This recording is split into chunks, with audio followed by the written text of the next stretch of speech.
Big stories. Thursday night regulars join me, media writer for The Australian, Sophie Ellsworth, and Deputy Executive Director of the Institute of Public Affairs, Daniel Wild. Welcome to you both.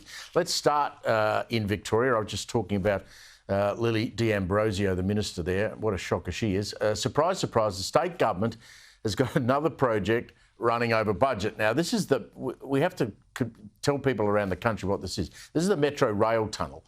Not many people who even live in Melbourne know where it goes from, where it ends up. But it's now, the budget's blown out by more than $3 billion. The builders are likely now to seek more taxpayer cash to finish the job after contingency funds ran out. Daniel, it seems like the Victorian government is running some sort of white elephant breeding program. Do you know where that tunnel goes from and to? No, I couldn't tell you, Steve, nor could I tell you about many of the other projects that are supposed to be up and running by now. But this is a big problem. It's already 25% over budget. They're saying we need to have more cash being put into it. This is a state that has $160 billion in debt without any idea of how this is going to be paid back. And it reinforces the fundamental point that, firstly, this government can't manage money, it can't manage the economy. Secondly, Victoria is the economic basket case of the nation. They are the lowest performing economy on key measures, whether it's to do with business growth, whether it's to do with tax or regulation. So this just reinforces that the economy is collapsing. So I've got Anthony Albanese today, complaining that Peter Dutton's 7 nuclear reactors might cost $100 billion. The suburban rail loop is already at $216.7 billion, and it will go further than that. And that goes from Cheltenham to Box Hill. And I've never met a person who wants to go from Cheltenham to Box Hill. No. That's nowhere to nowhere, or nowhere to somewhere you don't want to go. Well, that's right. And look, not being unkind to Box Hill, but... No, but it's a boondoggle project that's designed for political reasons, not for economic or social reasons. Yes, build a rail line to the airport. People are going to use that. There's going to be value. But like you say, this rail loop has no or very limited economic value, but massive costs that are not accounted for.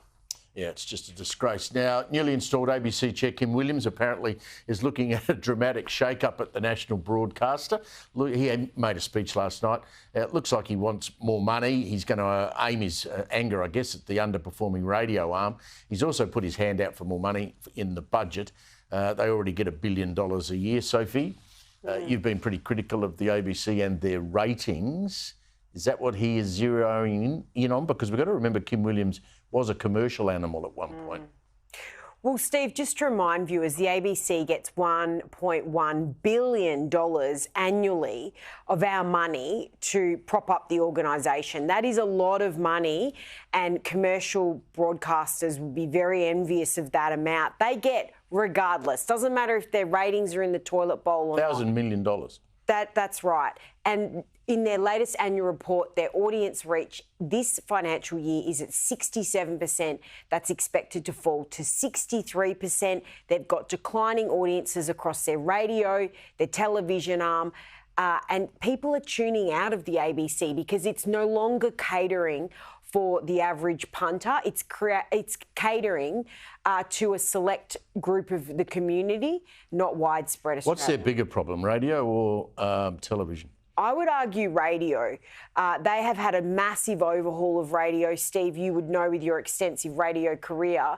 They've had to absolutely try and turn things around, but their audiences have been plummeting across all of their stations and all of their networks. I might help. I'm on ABC Morning Radio tomorrow morning. Great. At an outside broadcast in the Preston Market. That'll be brilliant. Fun. With Raph Epstein. With Raph Epstein. Fantastic. Yeah. Daniel, they do a ranking of the most trusted media sources. I saw that came out overnight, and the ABC, which has always trumpeted, the Australians trust the ABC, they've slipped to number 2. Wow. SBS has gone to number 1. Wow, that's significant. And the reason for that is, building on what Sophie said, they don't represent the views of the average Australian who have to pay for the ABC, and they don't allow a debate. I mean, all you have to do is look at the Voice to Parliament. They refuse to have those on the no side on. Look at the climate debate, look at COVID. They refuse to have both sides of the debate represented, and that's why Australians are tuning out. Look at the way someone, Sarah Ferguson, treats Peter Dutton or any of the Liberal ministers when they go on. It's but Steve, I will add in what Daniel's saying there, with that they won't have, for example, the no campaigners. A lot on the Conservative and the right-leaning side, they don't want to go on the ABC. You look at Q&A and they have a panel absolutely stacked, as we saw in The Voice, all yes campaigners, and they struggled to get a no I went campaigner. on Q&A so why once would and you? got stitched up. And So why would you go back for that? You wouldn't go back. It is official. Australia's big spending Labor state governments are adding, it seems, to the cost of inflation with all of these major projects. The bill that could hit $800 billion by 2028 of national debt. This comes a few days after the Reserve Bank warned about inflation. Governments are adding to that inflation problem. So it's the government who keeps saying we want to fix the cost of living, but they're causing part of the problem. Well, that's right. And you add the federal debt, which is approaching $1 trillion. That's $1.8 trillion. Now, our entire economy is about $2.2, $2.3 trillion. So we're really getting up there. There's a couple of things here, Steve. Obviously, this spending is inflationary, so it's cranking up demand. We've got mass migration, which is increasing demand. At the same time as our supply capacity is coming down, our productivity growth is dropping. So you've got those two problems at the same time. The government's got no answers for how to firstly pay down the debt, or secondly, how to get the economy growing in a way that's not dependent on population growth, but we're actually getting productivity moving. So this is a pretty fundamental financial problem that we're facing. And Sophie, I don't know if you saw much of the coverage today of the reaction from Labor to the Dutton nuclear plans. It's childish. They're putting out cartoons of three-eyed fish outside nuclear plants and talking about Snow White and the Seven Dwarfs and having them as reactors. Can't we have a sensible, grown-up debate? I mean, if you go out there and talk to people in the street and say, do you want cheaper electricity? Yes. Are you running a business and do you need it all the time? Yes. Would you like every sort of resource to give you that electricity? People go, yes.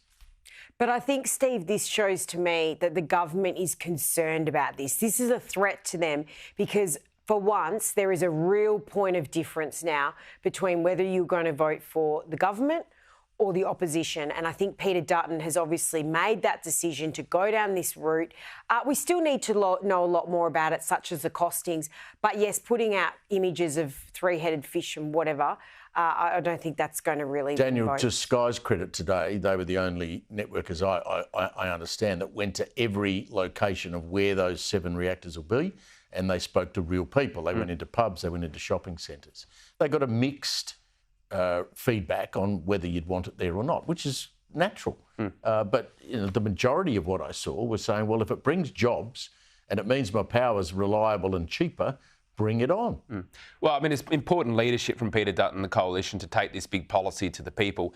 The point on cost is a critical one, and I just think about it from this perspective. Labor's saying we need about 20,000 kilometres of transmission lines, plus the big towers, plus the concrete wind towers, plus the solar. No costing. No costing on that, and they're going to plug it in and develop an entirely new system.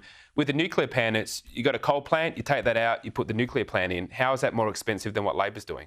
No, and what does Chris Bowen say if you say to him, OK, if you want the complete costing of Peter Dutton's plan to build nuclear reactors, can we have the complete costing of what it's going to cost to carpet bomb the country with solar panels, wind turbines and transmission lines?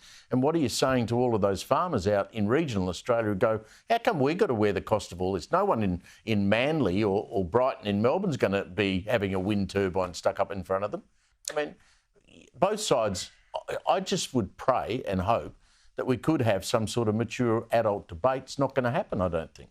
It doesn't seem that way, Steve. And it was interesting this morning. Chris Bowen was on Radio National and they asked him, are you going to say the same line that he did back at 2019 election where it was something like, if you don't like us, don't vote for us?